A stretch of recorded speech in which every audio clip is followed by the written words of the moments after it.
বন্ধুরা, নান্টু খাবার খাবে, ঠিক সেই সময় দেখতে পায় সিন্টু এবং বল্টু তার দিকে তাকিয়ে আছে, কারণ তাদের কাছে খাবার ছিল না।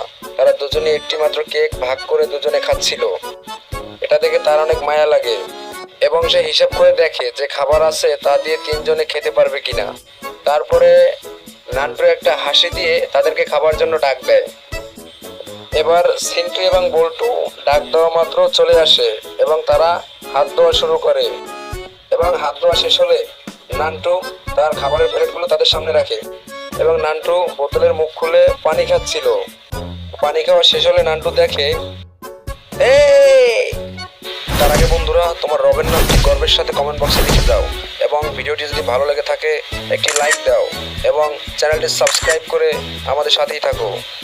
নান্টুকে না দিয়েই সিন্টু আর বল্টু সব খাবার দুজনে মিলে খেয়ে ফেলেছে, তাই দেখে নান্টু কান্না করতেছে।